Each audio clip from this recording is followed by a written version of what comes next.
So may pa-shout out si MJ De La Armente. So maraming salamat. Paki-like, share, and subscribe tong video. Saka sino pa ba? Batiin ko lang pala guys yung mga nag-congratulate sa akin. Ano yung aking residency, permanent residency. Sila Ate Dalia, kamusta? Sila mga kasama ko sa Saudi, sila Cyrene, yan, sa ANE, sila, nakita ko sila Sir Glenn before, yan, maraming salamat. Sila Ma'am Nila ng HMC, kamusta po? Sino pa ba yun? Hindi ko ma-recall guys, pero lahat. Sina Mandy, yan. Mandy, kamusta? Hopefully makavisit kayo dito. And I was saying nga kanina, kung makaabot tong video, tong YouTube channel natin ng 1,000 kasama, 1,000 subscribers kasama ang Facebook, Instagram. Yan, YouTube, Facebook, Instagram ng 1,000 subscribers. Ikikwento ko detail by detail paano makakuha ng permanent residency, at the same time how to ace yung US interview kung kukuha ka ng tourist visa. Yan. Ito na guys, sakay na tayo. Please move to the center of the car. Step back towards smoking. Unfortunately, luma itong train na naman na nasakyan natin, pero naka-indicate naman kung anong color. Pakita ko. Yan. Luma itong train na to guys, kaya pero ilang stations lang naman. Doors open left side. So pakita ko lang yung itsura. Archives Navy Memorial, Penn Quarter. Dito rin nagmimit ang green and yellow. So padiretso pa tayo.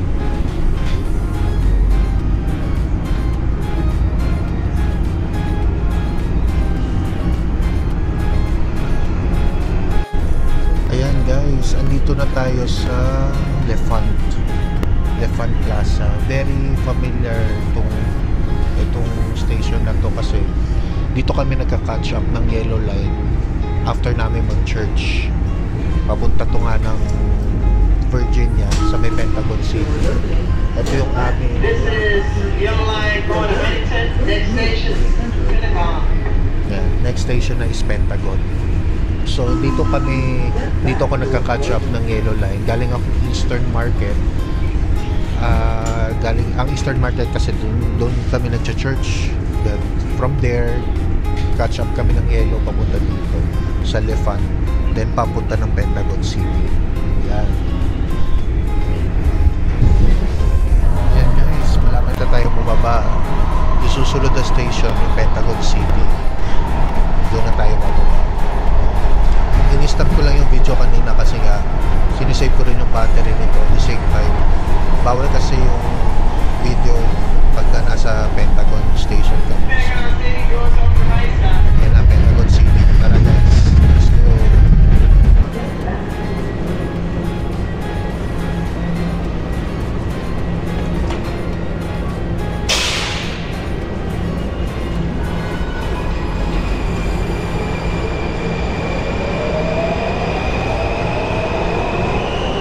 Dito rin sa Pentagon City guys, nandito rin ang Blue Line. Yan o. Mahaba-haba rin yung Blue Line na yan eh. Smart trip.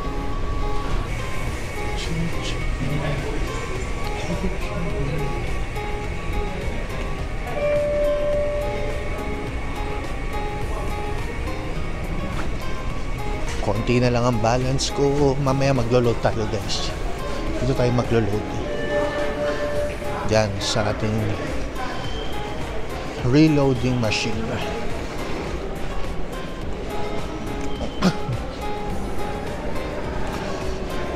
Ito homeless to eh. Actually matagal na siya yata dito. Kahapon ko pa siya nakita dito. Yan, mga homeless. Ganda ng araw guys, so, pero malamig. Yan. Actually minsan kailangan natin din lumabas para ma-enjoy yung araw. Magandang benefits yun pag naaarawan eh. Dito tayo guys, so ito ang Pentagon City yan. Nakikita nyo yan. Ito ang Pentagon City. Yan. Ayan ang mall. Diyan kami kumakain madalas. Meron pa yan sa likod mismo. Yung sa likod. Area na to ng Virginia. Ito, Macy's. Yan. Tapos, ito building. Dati, wala pa tong building na to eh. Yan. Parang bilihan to dati ng kama eh. Ginawa na nilang or kinonvert na nila into resto. Chick-fil-A. Tapos sa likod na merong IKEA. Pero hindi naman masyadong malaki yung IKEA. Hindi kagaya sa Middle East or sa Pilipinas. Ayan. Andito ang Nordstrom, Marshall, Best Buy, Five Below, IKEA. Ayan. 16M Skyline City. Parang Skylight Region.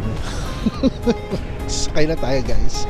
Ito pa rin using this Smart Trip. Sakay natin. Pipila lang tayo. Nakalimutan ko na sabihin kanina. Sa kagandahan dito sa bus. And I don't know sa train kung applicable din is yung mga bata. Kung may nakita kayo mga bata kanina sa clip, libre sila. Wala silang bayan. I just don't know kung ilang taon until what age yung indicator na pwedeng bilhin mga bata. Pero ito sila. So, ito na yung area kung saan ako nag-stay. Hopefully, maganda yung pagkakuha. Hindi talaga masyadong mahal. Kasi nga, parang nakadikit dito sa pinto. Itong area na to, dyan ako dati. Diyan ako nakatira. Kaya familiar itong surroundings na to. Then eventually nga, punta kami, bumalik ulit kami ng DC. So, yun. Diretso pa tayo guys, papunta sa Philippines to.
Sa Filipino store, pabalik na rin ako sa DC, bili na rin ako sa bus.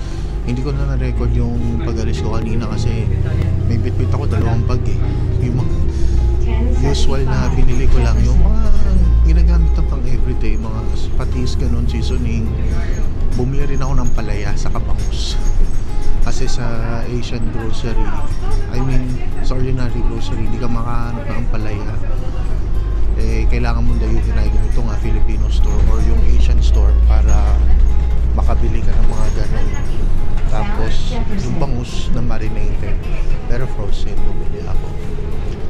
nakakamiss yung mga pagkain ganyan, no? Mga makinis ang ampalaya lang, gano'n. Bumili rin ako ng, ano ba to? Noodles. Yung pang pansit. Bihon yata itong nakuha ko. Although meron naman nabibilan na malapit dun sa amin, pero iba pa rin yung galing sa Pinas, eh, no? Parang ramdam na ramdam mo yung lasa ng ingredients na galing talaga ng Philippines. Maganda tong pwesto natin na naupuan ko kasi hindi na siya yung kagaya kanina na yung window is parang merong sticker kaya medyo malabo yung view. Ito, pakita ko sa inyo yung view. Yan. So, mamaya papakita ko sa inyo yung area kung saan ako talaga nagstay noon. Malapit na lang din naman na siya dito. Papapansin nyo guys, pababa to kasi I think itong area dito para siyang, alam mo yung parang nasa bundok. Pataas kasi, parang Baguio style yun, kaya mas malamig dito, eh. So ayun, tingnan natin mamaya, papakita ko sa inyo yung area kung saan ako nagstay. Ayan guys, ito yung area kung saan ako dati nagstay. Kung nakikita niyo yung mga building na yan, na ginagawa lang kasi yan. Yung building na yan, mga apartment. Diyan ako dati nagstay.